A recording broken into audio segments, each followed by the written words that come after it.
Okay, ಹಾಗಾದರೆ ಏನು ಮಾಡೋಣ ಅಂದರೆ ಫಸ್ಟ್ ಒಂದು ಪ್ರಾಜೆಕ್ಟ್ನ ಕ್ರಿಯೇಟ್ ಮಾಡೋಣ. ಸ್ಪ್ರಿಂಗ್ ಬೂಟ್ ಪ್ರಾಜೆಕ್ಟ್ನ ಕ್ರಿಯೇಟ್ ಮಾಡಿ ಯಾವ ರೀತಿ ನಾವು APIsನ ಕ್ರಿಯೇಟ್ ಮಾಡ್ಬೋದು ಅಂತ ಡಿಸ್ಕಸ್ ಮಾಡೋಣ. ಬ್ರೌಸರಲ್ಲಿ start.spring.io ಅಂತ ಸರ್ಚ್ ಮಾಡಿರಿ. ಸ್ಪ್ರಿಂಗ್ ಇನಿಷಿಯಲೈಸರ್ ಓಪನ್ ಆಗುತ್ತೆ. ಇದ್ರ ಬಗ್ಗೆ ಎಲ್ಲ ಆಲ್ರೆಡಿ ನಾವು ಪ್ರೀವಿಯಸ್ಲಿ ಡಿಸ್ಕಸ್ ಮಾಡಿದ್ದೀವಿ. ಪ್ರೀವಿಯಸ್ ವೀಡಿಯೋಸ್ನ ಮಿಸ್ ಮಾಡಿದ್ರೆ ಅಂತಂದರೆ ಡಿಸ್ಕ್ರಿಪ್ಷನ್ ಸೆಕ್ಷನಲ್ಲಿ ಲಿಂಕ್ ಕೊಟ್ಟಿರ್ತೀನಿ. ಫಸ್ಟ್ ಆ ವೀಡಿಯೋಸ್ನ ವಾಚ್ ಮಾಡಿರಿ. ಹಾಗೆಯೇ ಚಾನಲ್ಗೆ ಇನ್ನೂ ಸಬ್ಸ್ಕ್ರೈಬ್ ಆಗಿಲ್ಲ ಅಂತಂದರೆ ಸಬ್ಸ್ಕ್ರೈಬ್ ಆಗಿ ನೋಟಿಫಿಕೇಷನ್ಸ್ನ ಟರ್ನ್ ಆನ್ ಮಾಡ್ಕೊಳ್ರಿ. ನನ್ನ ಹೆಸರು ಭೂಷಣ್, ನಾನು ಫುಲ್ ಟೈಮ್ ಜಾವಾ ಡೆವಲಪರ್ ಆಗಿ ವರ್ಕ್ ಮಾಡ್ತಿದ್ದೀನಿ. ಓಕೆ, ಪ್ರಾಜೆಕ್ಟ್ನ ಕ್ರಿಯೇಟ್ ಮಾಡೋಣ. ಮೇನ್ ಪ್ರಾಜೆಕ್ಟು, ಹಾಗೆಯೇ ಲ್ಯಾಂಗ್ವೇಜ್ ಜಾವಾ, ಸ್ಪ್ರಿಂಗ್ ಬೂಟ್ ವರ್ಷನ್ನು 3.4.4 ರೆಕಾರ್ಡ್ ಮಾಡಬೇಕಾದ್ರೆ ಇದೇ ಲೇಟೆಸ್ಟ್ ವರ್ಷನ್ ಆಗಿತ್ತು. ನೀವೇನಾದರೂ ಕ್ರಿಯೇಟ್ ಮಾಡಬೇಕಾದ್ರೆ ವರ್ಷನ್ ಚೇಂಜ್ ಆಗಿರ್ಬೋದು, ಬಟ್ ಆಲ್ವೇಸ್ ಸ್ಪ್ರಿಂಗ್ ಫ್ರೇಮ್ವರ್ಕ್ನವರು ಅಂದರೆ ಸ್ಪ್ರಿಂಗ್ ಇನಿಷಿಯಲೈಸರಲ್ಲಿ ಆಟೋಮೆಟಿಕ್ಕಾಗಿ ಯಾವ ವರ್ಷನ್ ಸೆಲೆಕ್ಟ್ ಆಗಿರುತ್ತಲ್ಲ ಅದೇ ವರ್ಷನ್ನ ಸೆಲೆಕ್ಟ್ ಮಾಡಿರಿ. ಅದಾದಮೇಲೆ ಗ್ರೂಪ್ ID in.ಭೂಷಣ್ ಸಿರ್ಗೂರ್ ಅಂತ ಕೊಡ್ತೀನಿ ನಾನು. Artefact ID student registration. ಆಮೇಲೆ ಪ್ಯಾಕೇಜ್ ನೇಮು ಅದು ಹಾಗೆ ಇರಲಿ. ಪ್ಯಾಕೇಜಿಂಗ್ ಜಾರ್ ಅಂತ ಸೆಲೆಕ್ಟ್ ಮಾಡ್ಕೊಳ್ಳೋಣ. ಜಾವಾ ವರ್ಷನು 21 ಇನ್ಸ್ಟಾಲ್ ಮಾಡಿದ್ದೀನಿ, ಸೊ 21 ಅಂತ ಸೆಲೆಕ್ಟ್ ಮಾಡ್ತಿದ್ದೀನಿ. ಡಿಪೆಂಡೆನ್ಸೀಸ್ ಇಲ್ಲಿ ಯಾವ್ದು ಆ್ಯಡ್ ಮಾಡೋಣ ಅಂದರೆ ಫಸ್ಟು ವೆಬ್ ಡಿಪೆಂಡೆನ್ಸಿ ಆ್ಯಡ್ ಮಾಡೋಣ. ಏನಕ್ಕೆ ಅಂತಂದರೆ ಇಲ್ಲಿ ನೋಡ್ಬೋದು ಇನ್ಕ್ಲೂಡಿಂಗ್ ರೆಸ್ಟ್ಫುಲ್ ಅಂತ ಕೊಟ್ಟಿದ್ದಾರೆ ಅವರು. ಸೊ ವೆಬ್ ಡಿಪೆಂಡೆನ್ಸಿನ ಯೂಸ್ ಮಾಡಿಕೊಂಡು ನಾವು ರೆಸ್ಟ್ಫುಲ್ ವೆಬ್ ಸರ್ವಿಸಸ್ ಕೂಡ ಕ್ರಿಯೇಟ್ ಮಾಡ್ಬೋದು. ಅದಾದಮೇಲೆ ಲಾಂಬಾಕ್ನ ಆ್ಯಡ್ ಮಾಡ್ತೀನಿ. ಅದಾದಮೇಲೆ ಡೆವ್ ಟೂಲ್ಸ್ನ ಆ್ಯಡ್ ಮಾಡ್ತೀನಿ. ರೈಟ್, ಸದ್ಯಕ್ಕೆ ಇಷ್ಟು ಸಾಕು. ನೆಕ್ಸ್ಟು ಬೇರೆ ಬೇರೆ ಇನ್ನೂ ಪ್ರೋಗ್ರೆಸ್ ಆಗ್ತಾ ಹೋದ್ಮೇಲೆ ನಾವು ಡೇಟಾಬೇಸಲ್ಲಿ ಯಾವ ರೀತಿ ಕನೆಕ್ಟ್ ಮಾಡೋದು ಅದನ್ನೆಲ್ಲ ಡಿಸ್ಕಸ್ ಮಾಡೋಣ. ಜಸ್ಟ್ ಜನರೇಟ್ ಅಂತ ಕೊಡ್ತೀನಿ. Student registration zip file download ಆಗುತ್ತೆ. ಇದನ್ನು ನಾವು ಓಪನ್ ಮಾಡಿಬಿಟ್ಟು ಫಸ್ಟ್ ಎಕ್ಸ್ಟ್ರಾಕ್ಟ್ ಮಾಡಿದಾಗ ಫೋಲ್ಡರ್ ಬರುತ್ತೆ. ಆ ಫೋಲ್ಡರ್ನ ನಾವು ಇಂಟೆಲಿಜಿ ಐಡಿಯಾದಲ್ಲಿ ಓಪನ್ ಮಾಡೋಣ. ಓಕೆ, ನಾನು ಆ ಪ್ರಾಜೆಕ್ಟ್ನ ಇಂಟೆಲಿಜಿ ಐಡಿಯಾದಲ್ಲಿ ಓಪನ್ ಮಾಡಿದ್ದೀನಿ. ಸ್ಟೂಡೆಂಟ್ ರಿಜಿಸ್ಟ್ರೇಷನ್ ಅಂತ ಜಸ್ಟ್ ಓಪನ್ ಮಾಡ್ತೀನಿ. pom.xml ಅಲ್ಲಿ ನಾನು ಮುಂಚೆಗೆ ಹೇಳ್ದಂಗೆ ಡಿಪೆಂಡೆನ್ಸೀಸ್ ಆ್ಯಡ್ ಮಾಡಿದ್ವಿ. ಲಾಂಬಾಕ್ ಡಿಪೆಂಡೆನ್ಸಿ, ಹಾಗೆಯೇ ಡೆವ್ ಟೂಲ್ಸು, ಹಾಗೆಯೇ ವೆಬ್ ಡಿಪೆಂಡೆನ್ಸಿ. ಸೊ ಏನೋ ಪ್ರಾಬ್ಲಮ್ ಇರೋದ್ರಿಂದ ಲಾಂಬಾಕಿಂದ ನಾವೇನು ಮಾಡೋಣ, ಸಪ್ರೇಟಾಗಿ ಆ್ಯಡ್ ಮಾಡೋಣ ಆ ಡಿಪೆಂಡೆನ್ಸಿನ. ಸೊ ಬ್ರೌಸರಿಗೆ ಹೋಗ್ಬಿಟ್ಟು ಏನು ಮಾಡ್ತೀನಿ, ಲಾಂಬಾಕ್ ಮೇವನ್ ಅಂತ ಸರ್ಚ್ ಮಾಡಿರಿ. ಸೊ ಫಸ್ಟ್ನೇ ಲಿಂಕ್ ನಾವು ಓಪನ್ ಮಾಡಿದರೆ ನಿಮಗೆ ಆ ವರ್ಷನ್ ಇರುತ್ತೆ. ಆ ವರ್ಷನ್ನ ಸೆಲೆಕ್ಟ್ ಮಾಡಿಕೊಂಡು ಆ ಡಿಪೆಂಡೆನ್ಸೀಸ್ನ ಕಾಪಿ ಮಾಡೋಣ. ಓಕೆ, ಸೊ ಇದನ್ನು ಕಾಪಿ ಆದಮೇಲೆ ನಾನಿಲ್ಲಿ ಆ ಡಿಪೆಂಡೆನ್ಸಿನ ಆ್ಯಡ್ ಮಾಡ್ತೀನಿ. So let's add this dependency. So ಈ ಜಸ್ಟ್ ಕಾಮೆಂಟ್ನ ರಿಮೂವ್ ಮಾಡಿ ಇಲ್ಲಿ ವರ್ಷನ್ ಇದೆಯಲ್ಲ ಈ ವರ್ಷನ್ನ ನಾವು ಕಾಪಿ ಮಾಡಿ ಇಲ್ಲಿ ಆ್ಯಡ್ ಮಾಡೋಣ. ಸೊ ಲಾಂಬಾಕಲ್ಲಿ ಈ ವರ್ಷನ್ನ ಆ್ಯಡ್ ಮಾಡ್ತೀನಿ. ಅದೇ ರೀತಿ ಇಲ್ಲೂ ಕೂಡ ಆ ವರ್ಷನ್ನ ಆ್ಯಡ್ ಮಾಡ್ತೀನಿ. ಅಪ್ಲಿಕೇಶನ್ನ ಒಂದು ಸಲ ಮ್ಯಾವೆನ್ ರಿಲೋಡ್ ಮಾಡಿ ಆಟೋಮ್ಯಾಟಿಕ್ಕಾಗಿ ಎಲ್ಲ ಡಿಪೆಂಡೆನ್ಸೀಸು ಡೌನ್ಲೋಡ್ ಆಗುತ್ತೆ. ಇದಾದಮೇಲೆ ನೆಕ್ಸ್ಟ್ ಏನು ಮಾಡೋಣ, ಈ ಪ್ರಾಜೆಕ್ಟ್ ಒಳಗಡೆಗೆ ಓಪನ್ ಮಾಡಿದರೆ ನಮಗೆ ಮೇನ್ ಕ್ಲಾಸ್ ಇರುತ್ತೆ. Right, this is the main clause. ಈ ಅಪ್ಲಿಕೇಶನ್ನ ನಾವು ಸ್ಟಾರ್ಟ್ ಮಾಡ್ಬೋದು. ಓಕೆನಾ, ಈ ಮೇನ್ ಕ್ಲಾಸ್ ಯೂಸ್ ಮಾಡಿಕೊಂಡು ಸ್ಟಾರ್ಟ್ ಮಾಡಿದೆ ಅಂತಂದರೆ ಟಾಮ್ಕ್ಯಾಟ್ 8080 ಪೋರ್ಟು ಸ್ಟಾರ್ಟ್ ಆಗುತ್ತೆ. ಈಗ ನಾವೇನು ಮಾಡಬೇಕು, APIsನ ಕ್ರಿಯೇಟ್ ಮಾಡಬೇಕು. APIsನ ಕ್ರಿಯೇಟ್ ಮಾಡೋದಕ್ಕೆ ಏನು ಮಾಡಬೇಕು, ಫಸ್ಟು ನಾವು ಒಂದು ಪ್ಯಾಕೇಜ್ನ ಕ್ರಿಯೇಟ್ ಮಾಡೋಣ. ಬೇಸ್ ಪ್ಯಾಕೇಜ್ ಒಳಗಡೆಗೆ ಇನ್ನೊಂದು ಪ್ಯಾಕೇಜ್ನ ಕ್ರಿಯೇಟ್ ಮಾಡ್ತೀನಿ, ಕಂಟ್ರೋಲರ್. ನಾವು ಆಲ್ರೆಡಿ ಡಿಸ್ಕಸ್ ಮಾಡಿದ್ವಿ MVC ಡಿಸೈನ್ ಪ್ಯಾಟರ್ನ್ ಬಗ್ಗೆ, ಹೌದಾ? ಸೇಮ್ ಇಲ್ಲೂ ಕೂಡ MVC ಡಿಸೈನ್ ಪ್ಯಾಟರ್ನೇ ಯೂಸ್ ಮಾಡ್ತೀನಿ. ಸ್ಪ್ರಿಂಗ್ MVCನ ಯೂಸ್ ಮಾಡ್ತೀವಿ. ಕಂಟ್ರೋಲರ್ ಅಂತ ಒಂದು ಪ್ಯಾಕೇಜ್ನ ಕ್ರಿಯೇಟ್ ಮಾಡ್ತೀನಿ. ಇದ್ರ ಒಳಗಡೆಗೆ ಒಂದು ಕ್ಲಾಸ್ನ ಕ್ರಿಯೇಟ್ ಮಾಡೋಣ, ಸ್ಟೂಡೆಂಟ್ ಕಂಟ್ರೋಲರ್. ಫಾರ್ ಎಕ್ಸಾಂಪಲ್ ನೀವೇನು ಅರ್ಥ ಮಾಡ್ಕೊಳ್ಳಿ ಅಂತಂದರೆ, ನಾವು ಯಾವುದೋ ಒಂದು ಕಾಲೇಜಿಗೋ ಅಥವಾ ಸ್ಕೂಲಿಗೋ ನಾವು ಒಂದು ಸಾಫ್ಟ್ವೇರ್ ಅಪ್ಲಿಕೇಶನ್ನ ಕ್ರಿಯೇಟ್ ಮಾಡ್ಕೊಳ್ತಿದ್ದೀವಿ. ಅವರಿಗೆ ನಾವು ಒಂದು APIsನ ಕ್ರಿಯೇಟ್ ಮಾಡ್ತಾ ಇದ್ದೀವಿ. ಓಕೆನಾ, ಅವ್ರೇನು ಮಾಡ್ತಾರೆ, ಸ್ಟೂಡೆಂಟ್ಸ್ನ ಎನ್ರೋಲ್ ಮಾಡ್ಕೊಳ್ತಾರೆ, ಅಂದರೆ ಸ್ಟೂಡೆಂಟ್ನ ಅಡ್ಮಿಷನ್ ಮಾಡ್ಕೊಳ್ತಾರೆ. ಆಮೇಲೆ ಅವ್ರು ಸ್ಟೂಡೆಂಟ್ಸ್ ಏನಾದರೂ ಬಿಟ್ಟೋದ್ರು ಅಂತಂದರೆ ಅವ್ರದ್ದು ರೆಕಾರ್ಡ್ಸ್ನ ರಿಮೂವ್ ಮಾಡ್ತಾರೆ. ಆಮೇಲೆ ಅವ್ರದ್ದು ಏನಾದರೂ ಡೀಟೇಲ್ಸ್ ಅಪ್ಡೇಟ್ ಮಾಡಿದ್ರೆ ಅಪ್ಡೇಟ್ ಮಾಡ್ತೀವಿ. ಹಾಗೆಯೇ ಎಲ್ಲ ಸ್ಟೂಡೆಂಟ್ಸ್ ಇನ್ಫಾರ್ಮೇಷನ್ನ ರೀಡ್ ಮಾಡಿದ್ರೆ ರೀಡ್ ಮಾಡ್ತೀವಿ. ಅದಕ್ಕೆ ನಾವು APIsನ ಕ್ರಿಯೇಟ್ ಮಾಡ್ತಾ ಇದ್ದೀವಿ. ಸೊ ನಾವು ಒಂದ್ಸಲ ಕ್ರಿಯೇಟ್ ಮಾಡಿದ್ಮೇಲೆ ಅವ್ರದ್ದು ಆ ಸ್ಕೂಲಿನ ಎಷ್ಟೊಂದು ಬ್ರಾಂಚಸ್ಗಳಿರುತ್ತೆ, ಹೌದಾ? ಫಾರ್ ಎಕ್ಸಾಂಪಲ್ ಈಗ ಯೂರೋ ಕಿಡ್ಸ್ ಅಂತ ಇದೆ, ಅವ್ರದ್ದು ಎಷ್ಟೊಂದು ಬ್ರಾಂಚಸ್ ಇದೆ, ಹೌದಾ? ಅದೇ ರೀತಿ ಒಂದು ಸ್ಟೂಡೆಂಟ್ ಒಂದು ಸ್ಕೂಲಿಗೆ ನಾವು ಮಾಡ್ಕೊಡ್ತಾ ಇದ್ದೀವಿ. ಅವ್ರಿಗೆ ನಾವು APIsನ ಕ್ರಿಯೇಟ್ ಮಾಡ್ತಾ ಇದ್ದೀವಿ. ಅವ್ರೇನು ಮಾಡ್ತಾರೆ, ನಾಳೆ ದಿನ ಆ APIsನ ಅವ್ರು ಮಲ್ಟಿಪಲ್ ಬ್ರಾಂಚಸಲ್ಲಿ ಅವರು ಯೂಸ್ ಮಾಡ್ಕೋಬೋದು. Okay, fine. ಹಾಗಾದರೆ ಕಂಟ್ರೋಲರ್ನ ಕ್ರಿಯೇಟ್ ಮಾಡಿದ್ದೀವಿ. ಈ ಕಂಟ್ರೋಲರ್ನ ಕ್ರಿಯೇಟ್ ಮಾಡಿದ್ಮೇಲೆ ಫಸ್ಟ್ ನಾವೇನು ಮಾಡಬೇಕು, ಅನೋಟೇಷನ್ನ ಆ್ಯಡ್ ಮಾಡಬೇಕು. ಕಂಟ್ರೋಲರ್ ಅಂತೇಳಿ ಆ್ಯಡ್ ಮಾಡೋಣ. ಸೊ ಕಂಟ್ರೋಲರ್ ಅಂತ ಆ್ಯಡ್ ಮಾಡಿದ್ರೆ ಏನಾಗುತ್ತೆ, ಅದು ಕಂಟ್ರೋಲರ್ ಕ್ಲಾಸ್ ಆಗಿ ಆ್ಯಕ್ಟ್ ಮಾಡುತ್ತೆ. ಅಂದರೆ ಆ ಕ್ಲಾಸ್ ಒಳಗಡೆ ನಾವು HTTP ಮ್ಯಾಪಿಂಗ್ಸ್ನ ಬರೆದಿರ್ತೀವಿ. ರೈಟ್, ಇದಾದಮೇಲೆ ನೀವು ಇದನ್ನು ಆಲ್ರೆಡಿ ಎಲ್ಲ ಡಿಸ್ಕಸ್ ಮಾಡಿದ್ದೀವಿ ಪ್ರೀವಿಯಸ್ ವಿಡಿಯೋದಲ್ಲೆಲ್ಲ, ನಿಮಗೆ ಗೊತ್ತಿರುತ್ತೆ ಅಂತ ಅಂದ್ಕೊಂಡಿದ್ದೀನಿ. ಇದಾದಮೇಲೆ ಒಂದು ಮೆಥಡ್ನ ಕ್ರಿಯೇಟ್ ಮಾಡೋಣ, ಪಬ್ಲಿಕ್.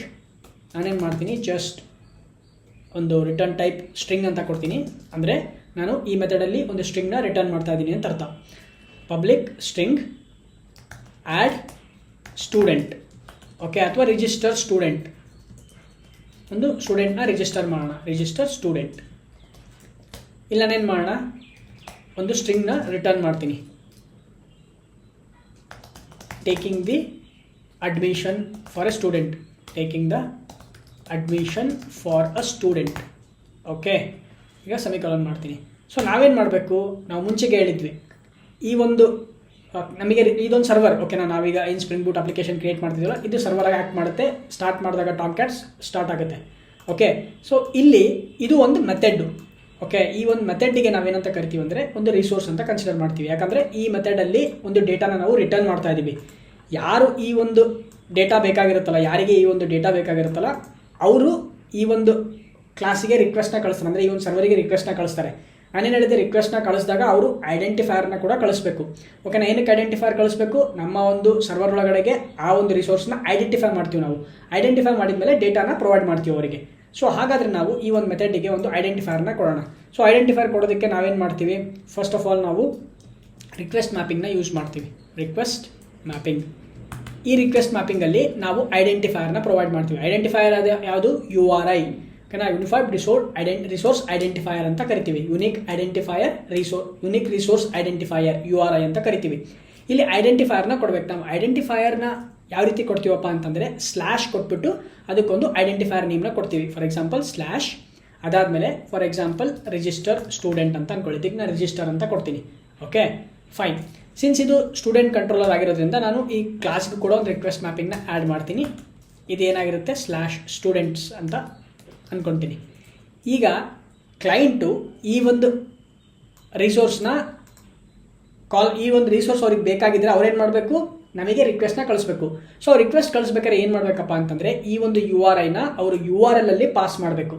ಓಕೆ, ಬಟ್ ಈ URI ಎದರಲ್ಲಿದೆ, ಈ ಐಡೆಂಟಿಫೈಯರ್ ಎದರಲ್ಲಿದೆ, ಈ ಒಂದು ಅಂದರೆ ಈ ಒಂದು ಕ್ಲಾಸ್ ಒಳಗಡೆ ಇದೆ. ಆ ಕ್ಲಾಸಿಗೆ ನಾವು ಐಡೆಂಟಿಫೈಯರ್ ಏನು ಕೊಟ್ಟಿದ್ದೀವಿ, ಸ್ಲ್ಯಾಶ್ ಸ್ಟೂಡೆಂಟ್ಸ್ ಅಂತ ಕೊಟ್ಟಿದ್ದೀವಿ. ಸೊ ಅವರು ನಮಗೆ URLನ ಕಾಲ್ ಮಾಡಿ ರಿಕ್ವೆಸ್ಟ್ನ ಕಳಿಸ್ಬೇಕು ಅಂತಂದರೆ ಲೋಕಲ್ ಹೋಸ್ಟ್ :8080, ಇದು ನಮ್ಮ ಸರ್ವರು ರನ್ ಆಗ್ತಿರೋ ಒಂದು ಪ್ಲೇಸ್, ಹೋಸ್ಟ್ ನೇಮ್. ಹೌದಾ, ಇದು ಲೋಕಲ್ ಹೋಸ್ಟ್ 8080ದಲ್ಲಿ ನಮ್ಮ ಹೋಸ್ಟ್ ರನ್ ಆಗ್ತಾ ಇದೆ, ನಮ್ಮ ಒಂದು ಅಪ್ಲಿಕೇಶನ್ ರನ್ ಆಗ್ತಾ ಇದೆ. ಇದಾದಮೇಲೆ ಸ್ಲ್ಯಾಶ್ ಸ್ಟೂಡೆಂಟ್ಸ್ ಅಂತ ಅವ್ರು ಕೊಡಬೇಕು. ಈ ಸ್ಟೂಡೆಂಟ್ಸ್ ಏನಿದು, ಪಾತ್ ಇದು. ಓಕೆನಾ, ಅದಾದಮೇಲೆ ರಿಸೋರ್ಸ್ ನೇಮ್ನ ಕೊಡಬೇಕು. ರಿಸೋರ್ಸ್ ನೇಮ್ ಯಾವುದು, ಸ್ಲ್ಯಾಶ್ ರಿಜಿಸ್ಟರ್. ಈ ರೀತಿ ಅವರು ರಿಕ್ವೆಸ್ಟ್ನ ಕಳಿಸಿದಾಗ ನಮಗೆ ನಮ್ಮ ಸರ್ವರ್ ಏನು ಮಾಡುತ್ತೆ, ಆ ರಿಕ್ವೆಸ್ಟ್ನ ಅಕ್ಸೆಪ್ಟ್ ಮಾಡಿಕೊಂಡು ಅದರಲ್ಲಿರೋ ಸ್ಲ್ಯಾಶ್ ರಿಜಿಸ್ಟರ್ನ ಐಡೆಂಟಿಫೈ ಮಾಡುತ್ತೆ, ಈ ರಿಸೋರ್ಸ್ ಎಲ್ಲಿದೆ ಅಂತೇಳಿ.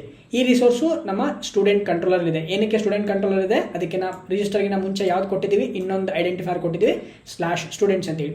ಫಸ್ಟ್ ಏನು ಮಾಡುತ್ತೆ, ಸ್ಲ್ಯಾಶ್ ಈ ಒಂದು ಲೋಕಲ್ ಹೋಸ್ಟ್ 8080 ಆದಮೇಲೆ ಏನಿದೆಯಲ್ಲ ಸ್ಲ್ಯಾಶ್ ಸ್ಟೂಡೆಂಟ್ಸ್ ಅಂತಿದೆಯಲ್ಲ, ಫಸ್ಟ್ ಅದನ್ನು ಸರ್ಚ್ ಮಾಡುತ್ತೆ. ಅದು ಸಿಕ್ಕ ಮೇಲೆ ಅದಾದಮೇಲೆ ಸ್ಲ್ಯಾಶ್ ರಿಜಿಸ್ಟರ್ ಎಲ್ಲಿದೆ ಅಂತ ಹುಡುಕುತ್ತೆ. ಆ ಸ್ಲ್ಯಾಶ್ ರಿಜಿಸ್ಟರ್ ಸಿಕ್ಕಾದ್ಮೇಲೆ ಅದಕ್ಕೆ ಅಸೋಸಿಯೇಟ್ ಆಗಿರೋ ಮೆಥಡ್ನ ಎಕ್ಸಿಕ್ಯೂಟ್ ಮಾಡುತ್ತೆ. ಸೊ ಅದಕ್ಕೋಸ್ಕರ ನಾವು ಈ ಒಂದು ಐಡೆಂಟಿಫೈಯರ್ನ ಪ್ರೊವೈಡ್ ಮಾಡ್ತೀವಿ. Okay, fine. ಸೊ ಬಟ್ ನಾನೇನು ಹೇಳಿದ್ದೆ, ಆ ಒಂದು ಐಡೆಂಟಿಫೈಯರ್ನ ಪ್ರೊವೈಡ್ ಮಾಡೋ ಜೊತೆಗೆ ರಿಕ್ವೆಸ್ಟ್ ಇನ್ನೊಂದು ಏನು ಕಳಿಸ್ಬೇಕು, ಮೆಥಡ್. ಓಕೆನಾ, HTTP ಮೆಥಡ್ನ ಕಳಿಸ್ಬೇಕದು, ರೈಟ್. ಸೊ ನಾವಿಲ್ಲಿ HTTP ಮೆಥಡ್ನ ಕೂಡ ಪ್ರೊವೈಡ್ ಮಾಡ್ತೀವಿ. ಸೊ HTTP ಮೆಥಡ್ ಏನು, ಇಲ್ಲಿದೆ ನೋಡಿ, ಮೆಥಡ್ ಅಂತೇಳಿ. ಈ ಮೆಥಡ್ನ ಕೊಟ್ಟು ನಾವೇನು ಮಾಡಬೇಕು, ರಿಕ್ವೆಸ್ಟ್ ಮೆಥಡ್ನ ಪ್ರೊವೈಡ್ ಮಾಡಬೇಕು. ಯಾವ ಮೆಥಡ್ಗೆ ನಾವು ಇದನ್ನು ಕಾಲ್ ಮಾಡ್ತೇವೆ ಅಂದರೆ, ರಿಕ್ವೆಸ್ಟ್ ಕಳಿಸ್ಬೇಕಾದ್ರೆ HTTP ಮೆಥಡ್ನ ಪಾಸ್ ಮಾಡಬೇಕು ಅಂತ ಹೇಳಿದೆ. ಡಿಲೀಟು, ಗೆಟ್ಟು, ಹೆಡ್ಡು, ಆಪ್ಷನ್ಸು, ಪ್ಯಾಚು, ಪುಟ್ಟು, ಪೋಸ್ಟು, ಇದೇ ರೀತಿ ಬೇರೆ ಬೇರೆ ಆಪ್ಷನ್ಸ್ಗಳಿದೆ, ಬೇರೆ ಬೇರೆ HTTP ಮೆಥಡ್ಸ್ ಇದೆ. ನಾನು ಹೇಳಿದ್ದೆ, ಪ್ರತಿಯೊಂದು HTTP ಮೆಥಡ್ಸ್ನ ನಾವು ಒಂದು ಆಪರೇಷನ್ ಮಾಡೋದಕ್ಕೆ ಯೂಸ್ ಮಾಡ್ತೀವಿ. ಇಲ್ಲೇನು ಮಾಡ್ತಿದ್ದೀವಿ, ನಾವು ಸ್ಟೂಡೆಂಟ್ನ ರಿಜಿಸ್ಟರ್ ಮಾಡ್ಕೊಳ್ತಾ ಇದ್ದೀವಿ. ಓಕೆನಾ, ಸೊ ನಾನೇನು ಮಾಡ್ತೀನಿ, ಇದನ್ನು ಪೋಸ್ಟ್ ಅಂತ ಕೊಡ್ತೀನಿ. ಓಕೆನಾ, ಅಂದರೆ ಸ್ಟೂಡೆಂಟ್ ಡೀಟೇಲ್ಸ್ ನಾವು ಎನ್ರೋಲ್ ಮಾಡ್ಕೊತಾ ಇದ್ದೀವಿ, ಒಬ್ಬ ಸ್ಟೂಡೆಂಟ್ ರಿಸೋರ್ಸ್ನ ನಾವು ಕ್ರಿಯೇಟ್ ಮಾಡ್ತಾ ಇದ್ದೀವಿ. ಓಕೆನಾ, ಸೊ ಅದಕ್ಕೋಸ್ಕರ ನಾನೇನು ಮಾಡ್ತೀನಿ, ಇಲ್ಲಿ ಪೋಸ್ಟ್ ಅಂತ ಕೊಡ್ತೀನಿ. ರಿಕ್ವೆಸ್ಟ್ ಮೆಥಡ್ ಇದು ಪೋಸ್ಟ್ ಅಂತ ಕಾಲ್ ಮಾಡ್ತೀನಿ. ಓಕೆ, ಇದಾದಮೇಲೆ ಈಗ ನಾವೇನು ಮಾಡಬೇಕು, URI ಕೊಟ್ವಿ ನಾವು. ಓಕೆನಾ, ಯುನಿಕ್ ರಿಸೋರ್ಸ್ ಐಡೆಂಟಿಫೈಯರ್ ಅಂತ ಕರಿತೀವಿ. ಅದಾದಮೇಲೆ ಮೆಥಡ್ನ ಕೂಡ ಪ್ರೊವೈಡ್ ಮಾಡಿದ್ವಿ. ಅದೇ ರೀತಿ ರಿಕ್ವೆಸ್ಟ್ ಮ್ಯಾಪಿಂಗ್ ಕ್ಲಾಸ್ ಲೆವೆಲಿಗೂ ಆ್ಯಡ್ ಮಾಡಿದ್ವಿ, ಕಂಟ್ರೋಲರ್ ಅಂತ ಕೂಡ ಆ್ಯಡ್ ಮಾಡಿದ್ವಿ. ಇಷ್ಟು ಆ್ಯಡ್ ಮಾಡಿದ್ಮೇಲೆ ನಾವೇನು ಮಾಡಬೇಕು, ಒಂದು ಸಲ ರಿಕ್ವೆಸ್ಟ್ ಇಲ್ಲಿಗೆ ಬಂದಮೇಲೆ ಏನು ಮಾಡುತ್ತೆ, ಸರ್ವರ್ ಅದನ್ನು ಪ್ರೊಸೆಸ್ ಮಾಡುತ್ತೆ. ಪ್ರೊಸೆಸ್ ಮಾಡಿದ್ಮೇಲೆ ರಿಟರ್ನ್ ಮಾಡಬೇಕು. ರಿಟರ್ನ್ ಮಾಡಬೇಕಾದ್ರೆ ಏನು ಮಾಡಬೇಕು, ನಾವು ಸರ್ವರ್ ಏನು ಕಳಿಸ್ಬೇಕು, ಸ್ಟೇಟಸ್ ಕೋಡ್ನ ಕಳಿಸ್ಬೇಕು, ಒಂದು ಮೆಸೇಜ್ ಬಾಡಿನ ಕಳಿಸ್ಬೇಕು. ಹೌದಾ, ಮೆಸೇಜ್ ಬಾಡಿ ಒಳಗಡೆಗೆ ಕಂಟೆಂಟ್ ಇರುತ್ತೆ, ಈ ಕಂಟೆಂಟ್ನ ಮೆಸೇಜ್ ಬಾಡಿ ಒಳಗಡೆಗೆ ಕಳಿಸ್ಬೇಕು. ಈ ಕಂಟೆಂಟ್ನ ಮೆಸೇಜ್ ಬಾಡಿ ಒಳಗಡೆ ಕಳಿಸ್ಬೇಕು ಅಂತಂದರೆ ನಾವೇನು ಮಾಡಬೇಕು ಗೊತ್ತಾ, ನಾವು ಈ ಮೆಥಡ್ಗೆ ರೆಸ್ಪಾನ್ಸ್ ಬಾಡಿ ಅನೋಟೇಷನ್ ಅಂತ ಆ್ಯಡ್ ಮಾಡ್ತೀವಿ. Response body annotation. Okay response body ಒಳಗಡೆ ಏನಾಗುತ್ತೆ, ಡೇಟಾ ಹೋಗುತ್ತೆ. ಸೊ ಅದಕ್ಕೋಸ್ಕರ ರೆಸ್ಪಾನ್ಸ್ ಬಾಡಿ ಅನೋಟೇಷನ್ನ ಆ್ಯಡ್ ಮಾಡಿದ್ವಿ. ಇದಾದಮೇಲೆ ಸ್ಟೇಟಸ್ ಕೋಡ್ನ ಆ್ಯಡ್ ಮಾಡಬೇಕು. ನಾನೇನು ಮಾಡ್ತೀನಿ, ಅದಕ್ಕೂ ಕೂಡ ಒಂದು ಅನೋಟೇಷನ್ ಇದೆ, ರೆಸ್ಪಾನ್ಸ್ ಸ್ಟೇಟಸ್ ಅಂತೇಳಿ. ಈ ರೆಸ್ಪಾನ್ಸ್ ಸ್ಟೇಟಸ್ಸಿಗೆ ನಾವು ಸ್ಟೇಟಸ್ ಕೋಡ್ನ ಕಳಿಸ್ಬೇಕು. ನಾನು ಹೇಳಿದೆ ಎಷ್ಟೊಂದು ವೆರೈಟಿ ಆಫ್ ಸ್ಟೇಟಸ್ ಕೋಡ್ಸ್ ಇದೆ.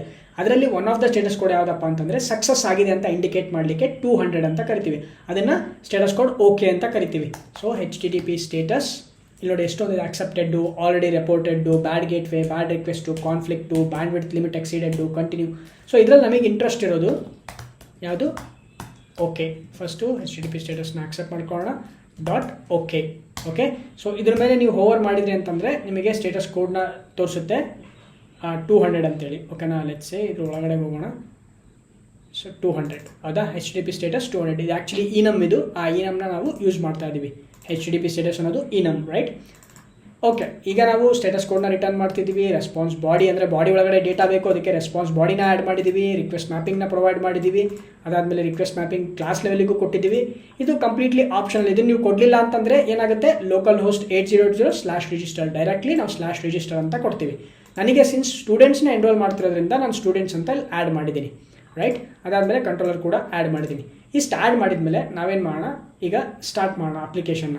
ಸೊ ಅಪ್ಲಿಕೇಶನ್ನ ಸ್ಟಾರ್ಟ್ ಮಾಡೋದಕ್ಕೆ ಮೇನ್ ಕ್ಲಾಸಿಗೆ ಹೋಗ್ಬಿಟ್ಟು ರನ್ ಅಂತ ಆಪ್ಷನ್ಸ್ ಕ್ಲಿಕ್ ಮಾಡ್ತೀನಿ. ಅಪ್ಲಿಕೇಶನ್ ಈಗ ಸ್ಟಾರ್ಟ್ ಆಗುತ್ತೆ. Tomcat 8080 ಸ್ಟಾರ್ಟ್ ಆಗುತ್ತೆ, ರೈಟ್? ಅಪ್ಲಿಕೇಶನ್ ಸ್ಟಾರ್ಟ್ ಆಗಿದೆ. ಈಗ ಬ್ರೌಸರಲ್ಲಿ ಓಪನ್ ಮಾಡೋಣ. ಬಟ್ ನಾವು ಹೇಳಿದ್ದೆ ಮುಂಚೆಗೆ, ನಾವು ಒಂದು ಸರ್ವರಿಗೆ ರಿಕ್ವೆಸ್ಟ್ನ ಕಳಿಸ್ಬೇಕು ಅಂತಂದರೆ ನಾವೇನು ಮಾಡಬೇಕು, ಐದರ್ ಬ್ರೌಸರಿಂದನಾದರೂ ಮಾಡ್ಬೋದು, ಅಥವಾ ಮೊಬೈಲ್ ಫೋನಿಂದನಾದರೂ ಮಾಡ್ಬೋದು, ಅಥವಾ ಇನ್ನೊಂದು ಯಾವುದಾದ್ರು ಒಂದು ಅಪ್ಲಿಕೇಶನ್ನ ಮಾಡ್ಬೋದು. ಬಟ್ ನಾವು ಈ ರೀತಿ APIಸ್ನ ಟೆಸ್ಟ್ ಮಾಡಲಿಕ್ಕೆ, ಈಗ ನಾವು ಒಂದು API ಕ್ರಿಯೇಟ್ ಮಾಡ್ತಾ ಇದ್ದೀವಿ. ಯಾವ API? May be student API ಅಂತ ಅಂದ್ಕೊಳ್ಳಿ. ಅದರಲ್ಲಿ ಒಂದು ರಿಸೋರ್ಸ್ನ ಕ್ರಿಯೇಟ್ ಮಾಡಿದ್ದೀವಿ. ಈ ರಿಸೋರ್ಸಿಗೆ ಏನಂತ ಕರಿತೀವಪ್ಪ ಅಂತಂದರೆ API ಎಂಡ್ ಪಾಯಿಂಟ್ ಅಂತ ಕರಿತೀವಿ. ಸೊ ಈ /register ಅನ್ನೋದಿದೆಯಲ್ಲ, this is an endpoint. ಈ ಎಂಡ್ ಪಾಯಿಂಟ್ನ ಟೆಸ್ಟ್ ಮಾಡಬೇಕು ಅಂತಂದರೆ ನಾವು ಬ್ರೌಸರಲ್ಲಿ ಟೆಸ್ಟ್ ಮಾಡ್ಬೋದು. ಅದೇನಪ್ಪ ಅಂತಂದರೆ ಓನ್ಲಿ ಗೆಟ್ ಮ್ಯಾಪಿಂಗ್ ಆಗಿದ್ರೆ, ಅಂದರೆ ಗೆಟ್ ರಿಕ್ವೆಸ್ಟ್ ಆಗಿದ್ದರೆ ಮಾತ್ರ. ಓಕೆನಾ, ಇಲ್ಲಿ ನಾವು ಕೊಟ್ಟಿರೋದು ಯಾವುದು, ರಿಕ್ವೆಸ್ಟ್ ಮೆಥಡು ಪೋಸ್ಟು, ಪುಟ್ಟು, ಡಿಲೀಟು, ಇದನ್ನೆಲ್ಲ ಮಾಡಬೇಕು ಅಂತಂದರೆ ನಮಗೆ ಒಂದು ಕ್ಲೈಂಟಿನ ಅವಶ್ಯಕತೆ ಇದೆ. ಓಕೆನಾ, ಸೊ ಇದು ಸರ್ವರ್. ಕ್ಲೈಂಟ್ ಯಾರಾಗಾದರೆ, ಕ್ಲೈಂಟನ್ನು ನಾವು ಇನ್ನೂ ಯಾರು ಕ್ರಿಯೇಟ್ ಮಾಡಿಲ್ಲ. ಕ್ಲೈಂಟನ್ನು ಯಾರು ಬೇಕಾದರೂ ಕ್ರಿಯೇಟ್ ಮಾಡ್ಬೋದು, ಹೌದಾ? ನಾನು ಹೇಳಿದ್ದೆ ಕ್ಲೈಂಟ್ನ ಲೆಟ್ಸ್ ಸಪೋಸ್ ಒಂದು ಗೂಗಲ್ ಮ್ಯಾಪ್ಸಲ್ಲಿ ಕ್ಲೈಂಟ್ ಯಾರಾಗಿರ್ತಾರೆ, ಊಬರು, ಝೊಮ್ಯಾಟೊ, ಓಕೆನಾ, ಬೇರೆ ಬೇರೆ ಕಂಪ್ನಿಯವರು ಯಾರದನ್ನು ಕನ್ಸ್ಯೂಮ್ ಮಾಡಬೇಕು ಅಂತಿರ್ತಾರಲ್ಲ ಅವರು ಕ್ಲೈಂಟ್ ಆಗ್ತಾರೆ. ಬಟ್ ನಾವೀಗ ಡೆವಲಪರ್, ನಾನು ಈ APIಸ್ನ ಕ್ರಿಯೇಟ್ ಮಾಡ್ತಿದ್ದೀನಿ. ನಾನು ಇದನ್ನು ಕಸ್ಟಮರಿಗೆ ಕೊಡೋಕ್ಕಿಂತ ಮುಂಚೆ ಟೆಸ್ಟ್ ಮಾಡಬೇಕು, ಹೌದಾ? ನಾನು ಯಾವ ರೀತಿ ಟೆಸ್ಟ್ ಮಾಡೋಕ್ಕಾಗುತ್ತೆ? ನಾನು ಟೆಸ್ಟ್ ಮಾಡೋದಕ್ಕೆ ಅಂತ ಒಂದು ಅಪ್ಲಿಕೇಶನ್ನ ಕ್ರಿಯೇಟ್ ಮಾಡೋದ್ರಲ್ಲಿ ಸುಮ್ಮನೆ ಯೂಸ್ಲೆಸ್ ಅದು. ಓಕೆನಾ, ನನ್ನ ಕೆಲಸ ಏನಪ್ಪ, ಇದನ್ನು ಜಸ್ಟ್ ಟೆಸ್ಟ್ ಮಾಡಬೇಕು ಅಂತಂದರೆ APIಸ್ನ ಟೆಸ್ಟ್ ಮಾಡಲಿಕ್ಕೆ, APIಸ್ನ ಟೆಸ್ಟ್ ಮಾಡಲಿಕ್ಕೆ ಅಂತಲೇ ರೆಸ್ಟ್ ಕ್ಲೈಂಟ್ನ ಪ್ರೊವೈಡ್ ಮಾಡಿದ್ದಾರೆ. ಅದರಲ್ಲಿ one of the popular REST client ಯಾವುದಪ್ಪ ಅಂದರೆ ಪೋಸ್ಟ್ಮ್ಯಾನ್ ಅನ್ನೋದು ಅಗೇನ್ ಒಂದು ಟೂಲ್. ಅದು ನೀವು ಅದನ್ನು ಇನ್ಸ್ಟಾಲ್ ಮಾಡ್ಕೋಬೇಕಾಗುತ್ತೆ. ಸಪೋಸ್ ನೀವು ಬ್ರೌಸರಲ್ಲಿ ಹೋಗ್ಬಿಟ್ಟು ಪೋಸ್ಟ್ಮ್ಯಾನ್ ರೆಸ್ಟ್ ಕ್ಲೈಂಟ್ ಅಂತ ಸರ್ಚ್ ಮಾಡಿರಿ. ಫಸ್ಟ್ನೇ ಲಿಂಕ್ ಬರುತ್ತೆ, ಅದನ್ನು ಓಪನ್ ಮಾಡಿರಿ. ಇದು ಕಂಪ್ಲೀಟ್ಲಿ ಫ್ರೀ ಇದೆ. ನೀವು ಜಸ್ಟ್ ಬೇಕಂದರೆ ಕ್ರಿಯೇಟ್ ಮಾಡ್ಕೋಬೋದು ನಿಮ್ಮ ಅಕೌಂಟು. ಇಲ್ಲಪ್ಪ ನಾನು ಜಸ್ಟ್ ಡೌನ್ಲೋಡ್ ಮಾಡ್ತೀನಿ ಅಂದರೆ ಇಲ್ಲಿ ಪ್ರಾಡಕ್ಟ್ ಅಂತಿದೆ, ಇಲ್ಲಿಗೆ ಹೋಗ್ಬಿಟ್ಟು ನೀವು ಡೌನ್ಲೋಡ್ ಪೋಸ್ಟ್ಮ್ಯಾನ್ ಅಂತ ಕೊಟ್ಟರೆ ಆಟೋಮೆಟಿಕಲಿ ಆ ಪೋಸ್ಟ್ಮ್ಯಾನ್ ಡೌನ್ಲೋಡ್ ಆಗುತ್ತೆ. ನಿಮ್ಮ ಡಿಪೆಂಡಿಂಗ್ ಅಪಾನ್ ಅವರ ಆಪರೇಟಿಂಗ್ ಸಿಸ್ಟಮಲ್ಲಿ ಅದು ಡೌನ್ಲೋಡ್ ಆಗುತ್ತೆ. ಮ್ಯಾಕಿಗೂ ಆಪ್ಷನ್ ಇದೆ, ವಿಂಡೋಸಲ್ಲೂ ಆಪ್ಷನ್ಸ್ ಇದೆ. ಇವನ್ ನೀನು ಲಿನಕ್ಸಲ್ಲಿ ಕೂಡ ನಾವು ಡೌನ್ಲೋಡ್ ಮಾಡ್ಕೋಬೋದು. ಇಲ್ಲ ನನಗೆ ಡೌನ್ಲೋಡ್ ಮಾಡಲಪ್ಪ, ವೆಬ್ ವರ್ಷನ್ ಯೂಸ್ ಮಾಡ್ತೀನಿ ಅಂತಂದರೆ ವೆಬ್ ವರ್ಷನ್ನ ಕೂಡ ನೀವು ಯೂಸ್ ಮಾಡ್ಬೋದು. ಒಂದ್ಸಲ ಇನ್ಸ್ಟಾಲ್ ಮಾಡಿದ್ಮೇಲೆ ಅದನ್ನು ಓಪನ್ ಮಾಡಿರಿ. ಓಪನ್ ಮಾಡಿದಾಗ ನಿಮಗೆ ಈ ರೀತಿ ಒಂದು ಯೂಸರ್ ಇಂಟರ್ಫೇಸು ಕಾಣುತ್ತೆ. ಇಲ್ಲಿ ಪ್ಲಸ್ ಐಕನ್ ಇದೆ, ಅದನ್ನು ಕ್ಲಿಕ್ ಮಾಡಿರಿ. ಇಲ್ಲಿ ನಾವು ಆ ಒಂದು ಯಾವೊಂದು ರಿಕ್ವೆಸ್ಟ್ ಕಳಿಸ್ತಾ ಇದೀವಲ್ಲ ಅದರದ್ದು ಹೋಸ್ಟ್ URL ನಾವಿಲ್ಲಿ ಎಂಟರ್ ಮಾಡಬೇಕು.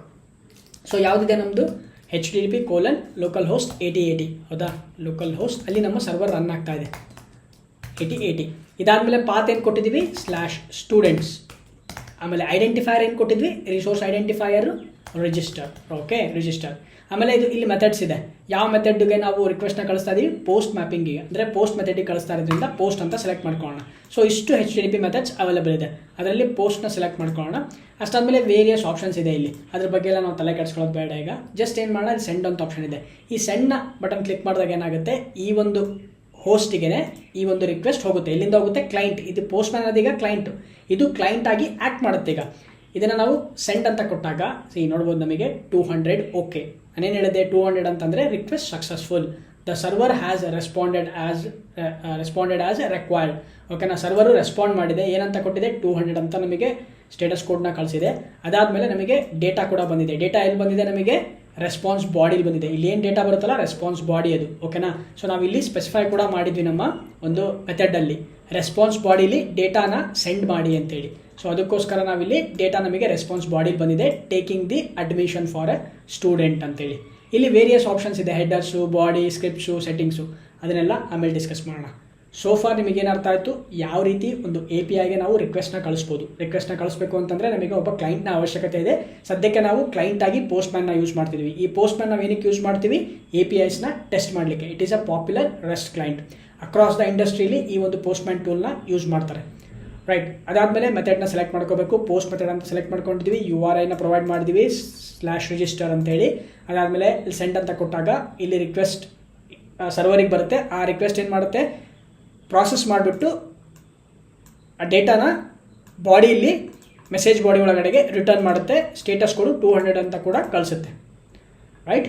ಓಕೆ, ಈಗ ನಿಮಗೆ ವೆರಿ ಫಸ್ಟ್ ಇದಕ್ಕೆ ನಾವೇನಂತ ಕರಿತೀವಿ? ಎಂಡ್ ಪಾಯಿಂಟ್ ಅಂತ ಕರಿತೀವಿ. API ಎಂಡ್ ಪಾಯಿಂಟ್ ಅಂತ ಕರಿತೀವಿ, ರೈಟ್. ನಿಮಗೀಗ ಒಂದು APIನ ಕ್ರಿಯೇಟ್ ಮಾಡಿಬಿಟ್ಟು ಅದರಲ್ಲಿರೋ ಒಂದು ಎಂಡ್ ಪಾಯಿಂಟ್ನ API ಅಂತಂದರೆ ಜಸ್ಟ್ ಒಂದೇ ಅಂತಲ್ಲ. ಆ APIಯಲ್ಲಿ ಎಷ್ಟೊಂದು ಮಲ್ಟಿಪಲ್ ಎಂಡ್ ಪಾಯಿಂಟ್ಸ್ಗಳಿರ್ತವೆ, ಓಕೆನಾ.